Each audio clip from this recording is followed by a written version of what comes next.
on God, they make that thing go grata-ta. Smoking on the table, liquor on, don't give a damn. Don't you ever get We don't have any time. It's too late. Jade's forces were just too fast. They've taken her. John, I have a daughter. She's almost Harry Anderson's age. Yes. Yes, John. Yes, John. I have a daughter.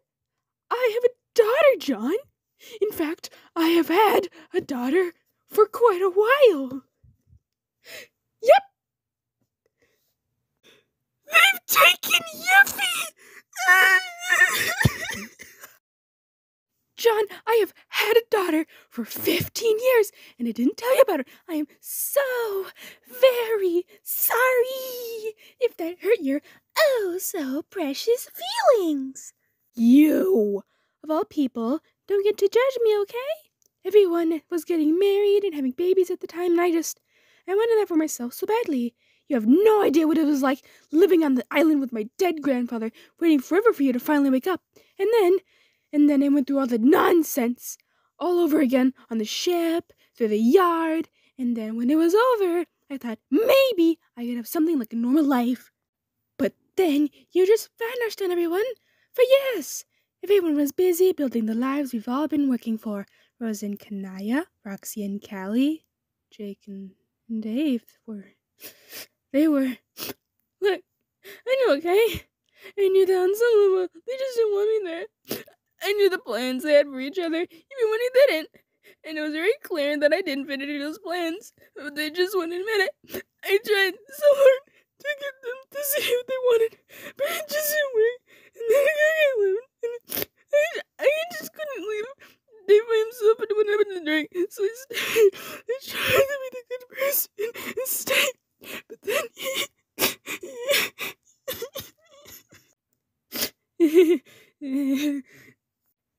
Right, with their own talk show and multi-billion-dollar merchant company and lobbying groups. Wow, could you be any more full of yourself?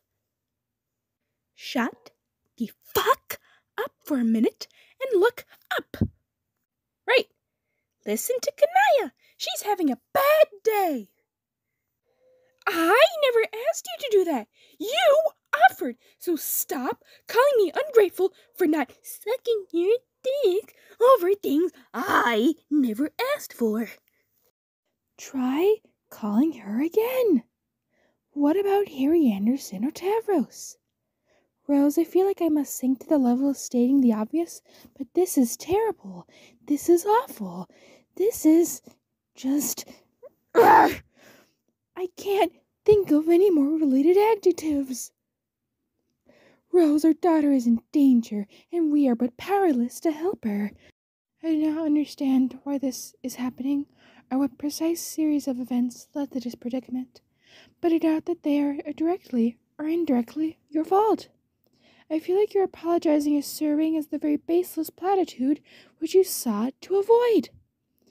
I think it is a cruel irony that we are forced to depend on Crocker's branded coverage of our own daughter's headhunting. Not to mention that the quality of this broadcast leaves something to be desired.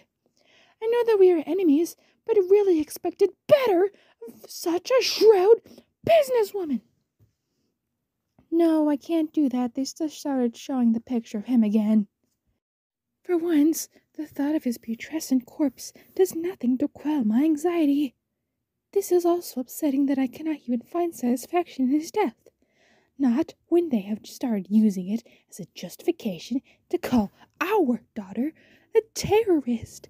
And all that is without even mentioning the fact that somehow the other Vriska is also here. Oh, thank God! What is going on down there? What is another Vriska doing here? Where is Dave? Rose, I think we must try to remain calm and give Jade a chance to answer a query, difficult though it may be, in this moment of intolerable anguish and suspense. Jade, it is okay. Please take your time. Oh no! Do not mind me, John. I am simply making quite sure that my daughter over here is all right and not causing any more trouble than I am certain she already has. And not the good kind of trouble, which involves acts of misbehavior towards figures and structures of immense corruption or maleficence, such as the kind of trouble we are presently and will continue to be in while our cause remains true.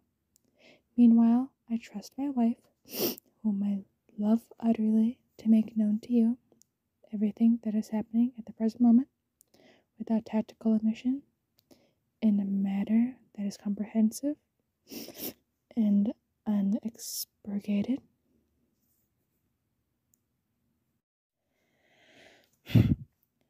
Rose and I have already discussed this in private before coming here, and I have therefore already said everything that I would like to say on the matter. And vis-a-vis the matter, I think that's really all that there is to say. I wanted to be able to tell Vrissy this in person, however. Moreover, for her benefit, and for that of everyone else, I feel in my capacity as a mother and leader, I should make it clear. This is not something that will undermine Rose's and my relationship, either as comrades or as a couple. I am upset at being lied to, and for no other reason. And in particular, I'd like to make it understood that I do not and never will see Jade as having jeopardized their marriage through the simple crime of wanting to be a mother. If anyone in this world understands the length to which a person will go to achieve such an end, then that person is me.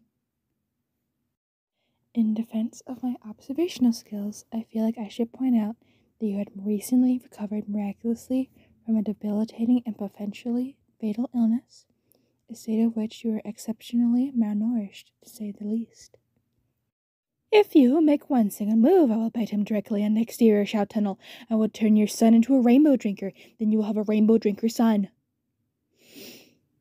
Okay, then I will just break his neck. I am having a bad week. Honestly, that's why I helped them all those years ago. I do love a good jape. But let's be serious. You don't matter. If you did, they would have come for you already.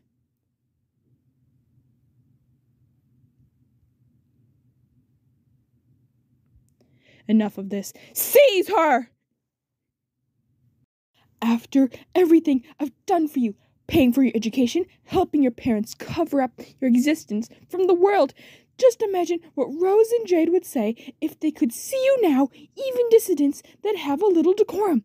Get down from there at once! Don't you threaten me, young lady. Not today.